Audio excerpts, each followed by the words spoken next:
ส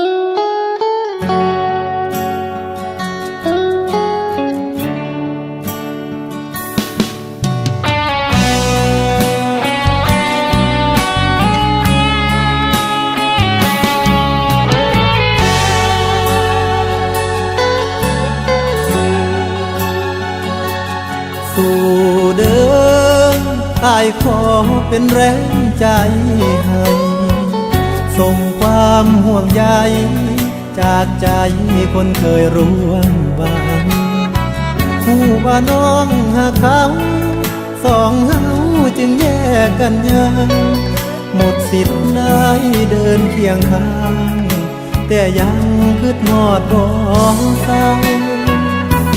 เพื่อน้องบังเอิญเผชิญความมน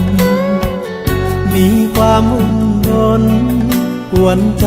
จนทำให้เหงาต่อสายมาเดินบ่ต้องอายเว้ากับแฟนเก่ามือถือยังมีชื่อเจ้าแม้เราเลิกกันนานทีหากเขาเป็นป่าอย่าลืมหาทางส่งข่าวแม้เพียงถูกเศษความเหงาอย่าเก็บไว้เด้อคนดี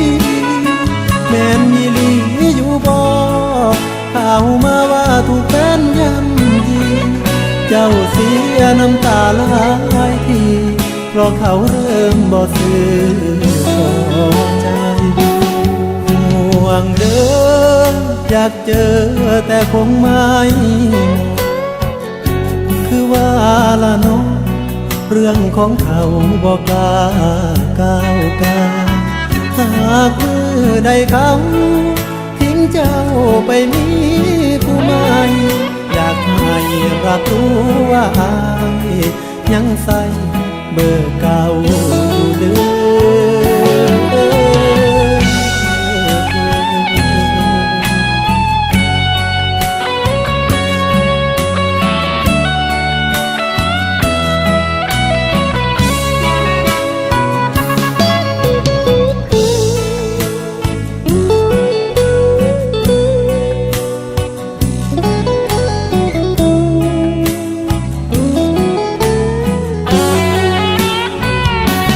เขาเป็นป่าอย่าลืมหาทางส่งข่าวแม้เพียงถูกเศษความเหงาอย่าเก็บไว้เด้อคนดีแม่นมีลีอยู่บ่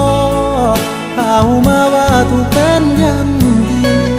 เจ้าเสียน้ำตาหลายทีเพราะเขาเริ่มบ่ซื่อใจห่วงเด้ออยากเจอแต่คงไม่คือว่าละน้อง